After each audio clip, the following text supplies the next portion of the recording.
বাংলাদেশি বিজেপির বাধা উপেক্ষা করে কুচলিবাড়ি সীমান্তে কাঁটাতার দিলেন গ্রামের বাসিন্দারা। ফসল নষ্ট এবং সীমান্তে চুরি রুখতে গ্রামবাসীরা অস্থায়ী কাঁটাতারের বেড়া দিয়ে যায়। তারা বিজেপি বাধা দেয়, কিন্তু সেই বাধা উপেক্ষা করেই সীমান্তে অস্থায়ী কাঁটাতারের বেড়া লাগালেন কৃষকরা। কৃষকদের নিরাপত্তায় বিএসএফ ছিল পাহারা। আর এই বিষয়ে মুখ খুললেন কেন্দ্রীয় মন্ত্রী তথা বিজেপি রাজ্য সভাপতি সুকান্ত মজুমদার। তিনি বলেন, ভারতবাসী চাইলে সব পারে। একটা যুদ্ধ খেলার প্ল্যান চলছে। তার মূল উদ্দেশ্য ভারতীয় অর্থনীতিকে দুর্বল করা। ভারত এই ফাঁদে পা দেবে না। ভারত জানে কখন কি করতে হবে। কি বলেছেন সুকান্ত মজুমদার, শুনবো। দাদা, বিজেপি বাধা উপেক্ষা করে কুচলিবাড়ি সীমান্তে কাঁটাতার দিলেন গ্রামের বাসিন্দারা, কি বলবেন? দেখুন, ভারতবাসী চাইলে সব কিছু করতে পারে। বাংলাদেশেরও বোঝা উচিত তাদের ক্ষমতা কতদূর। একটা সমস্যা ক্রিয়েট করে একটা যুদ্ধ খেলার একটা প্ল্যান চলছে, এবং তার মূল উদ্দেশ্য ভারতবর্ষের অর্থনীতিকে দুর্বল করা। তো সেই ফাঁদে ভারতবর্ষ পা দেবে না। ভারত জানে ভারতের কখন কি করার। আপনারা অপেক্ষা করুন, যথাসময়ে যথা স্টেপ আপনারা দেখতে পাবেন। প্রসঙ্গত, ভারত বাংলাদেশ সীমান্তের বিস্তীর্ণ অংশে নেই কাঁটাতারের বেড়া। আর সেই সুযোগকে কাজে লাগিয়ে দীর্ঘদিন ধরেই নাকি চলছে অনুপ্রবেশ। বাংলাদেশের নাগরিকরা সীমান্ত পেরিয়ে ভারতে ঢুকে ভারতের ভোটার কার্ড, আধার কার্ড বানিয়ে এদেশের নাগরিক হয়ে যাচ্ছেন। শুধু তাই নয়, ভারতীয় পাসপোর্ট পর্যন্ত পেয়ে যাচ্ছেন তারা। অনেক ক্ষেত্রেই আবার এইসব অনুপ্রবেশকারীরা নাশকতামূলক কাজকর্মে জড়িয়ে পড়ছেন। বিরোধীদের অভিযোগ, শাসক দলের মদতেই নাকি সহজেই অনুপ্রবেশের পর ভারতের নাগরিক হওয়ার জন্য প্রয়োজনীয় নথি পেয়ে যাচ্ছেন এসব অনুপ্রবেশকারীরা। আর রাজ্যের ঢিলেঢালা মনোভাবের কারণে জমি অধিগ্রহণ না হওয়ায় কাঁটা তারের বেড়া দেওয়া যাচ্ছে না, তাই অবাধেই চলছে অনুপ্রবেশ।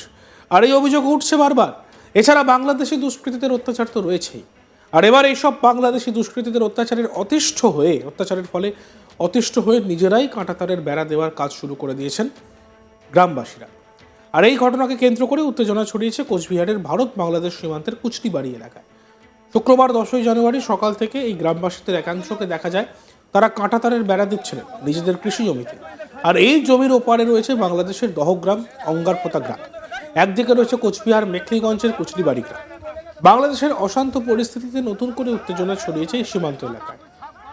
জানা গিয়েছে, ভারত বাংলাদেশ সীমান্তে কুচলিবাড়ি এলাকার বাসিন্দারা দীর্ঘদিন থেকেই বাংলাদেশি দুষ্কৃতীদের দাপটে অতিষ্ঠ। সীমান্তে বিএসএফ পাহারায় থাকলেও রাত হলেই চুরি হয়ে যায় ভারতীয়দের গরু। এমনকি ভারতীয় কৃষকদের জমিতে লাগানো ফসল কেটে নিয়ে যাওয়ার অভিযোগ উঠেছে বাংলাদেশি দুষ্কৃতীদের বিরুদ্ধে। বাংলাদেশে যে লাগাতার অশান্তি শুরু হয়েছে, এতে দুষ্কৃতী দৌরাত্ম্য আরও বাড়ার আশঙ্কা করছেন ভারতীয় গ্রামবাসীরা। দুষ্কৃতীদের ঠেকাতেই নিজেদের জমিতে ভারতীয় কৃষকরা কাঁটাতারের বেড়া দেওয়ার উদ্যোগ নিয়েছেন নিজেদের উদ্যোগেই। শুক্রবার সকাল থেকেই কাঁটাতারের বেড়া দেওয়ার কাজ শুরু হয়েছিল। অভিযোগ, সেই সময় বাংলাদেশের সীমান্তে নিরাপত্তায় থাকা বিজিবি ভারতীয়দের বাধা দেয়। এরপর কিছু বাংলাদেশি নাগরিকরাও ভারতীয়দের বাধা দিয়েছে বলে অভিযোগ ওঠে। ইতিমধ্যেই গ্রামবাসীরা তাদের জমিতে 2000 মিটার কাঁটাতারের বেড়া দিয়েছে। আরও 1500 মিটার কাঁটাতার দেওয়ার কাজ বাকি রয়েছে। গ্রামবাসীরা বলেন, তাদের জমিতে এই কাঁটাতার দেওয়ার কাজ চলবে। বিজিবি ও বাংলাদেশিরা ভারতীয় কৃষকদের জমিতে কাঁটাতারের কাজে বাধা দিলে বিএসএফ এলাকায় গিয়ে পরিস্থিতি সামাল দেয়। এই সংক্রান্ত একটি ভিডিও দেখা গিয়েছে যে কুচলিবাড়িতে জমির ওপর কাঁটাতারের বেড়া দেওয়ার সময় বিজিবি তাদের বাধা দিচ্ছে। এমনকি ভারতীয় জওয়ানদের উদ্দেশ্যে তারা বলছেন, এটা কিন্তু গাজোয়ারি করছেন আপনারা, এভাবে কাঁটাতারের বেড়া দিতে পারেন না আপনারা। যদিও এসবে পাত্তা দেয়নি বিএসএফ জওয়ানরা, তারা গ্রামবাসীদের কাঁটাতারের বেড়া দেওয়ার কাজ চালিয়ে যেতে বলে। আমরা একবার দেখব সেই ভিডিওটি। हम लोग को नहीं बोलेगा तब तक हम करते रहेंगे, बोलेगा तब तक हम बंद नहीं करेंगे।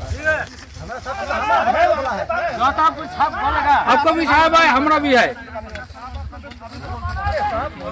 तो बात करा है तो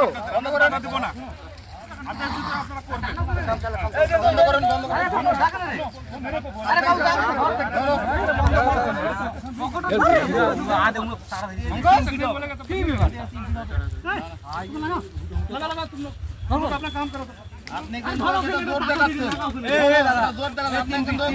कुछ नहीं जोर है, जैसे लगी है पहले वैसे ही लगा रहे हैं। आपने पहले को लगी हुई है, पूरी को लगाई है, पूरी को लगा देंगे।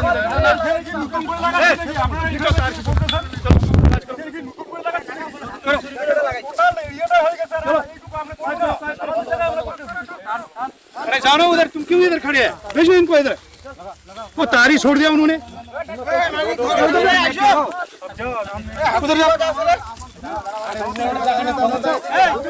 खाली क्यों मिला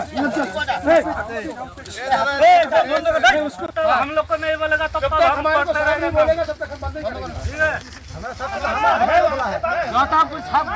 आपको भी साहब है हमरा भी है बात करा है तो এসএসকেএমে 2023-2024 সালে গাইনির চিকিৎসকরা প্রশ্ন তুলেছিলেন কোম্পানির স্যালাইন নিয়ে। তারপর তদন্ত হলেও রিপোর্ট আসেনি। স্বাস্থ্য ভবন নিষিদ্ধ করার পরে এসএসকেএমে আজ গাইনিতে সেই নিষিদ্ধ স্যালাইন চলছে। পিছনে কোনো বড় মাথা আছে? এ বিষয়ে সুকান্ত মজুমদার বলেন, একটি চক্র চলছে রাজ্যে। আরজিকর কাণ্ডে সেই চক্রের কাজকর্ম অর্থাৎ দুর্নীতি, স্বজন পোষণের বিষয়টি সামনে এসেছিল। পয়সা দিয়ে মানুষের স্বাস্থ্যকে বিক্রি করে দেওয়ার চেষ্টা চলছে। স্বাস্থ্য দপ্তর দেখেন তৃণমূল কংগ্রেসের মাথা মমতা বন্দ্যোপাধ্যায়।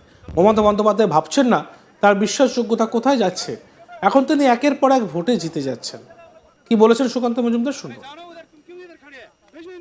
আমি আগেও বলেছি এবং চক্র চলছে পশ্চিমবঙ্গে, এবং সেই চক্রেরই একটা অংশ আমরা দেখতে পেয়েছিলাম আরজিকর কাণ্ডে। সেটা বাইরে এসেছিল বিভিন্ন রকমের দুর্নীতি, স্বজন পোষণ এবং তার সাথে সাথে পয়সা দিয়ে মানুষের স্বাস্থ্যকে বিক্রি করে দেওয়ার একটা চেষ্টা, পয়সার লোভে।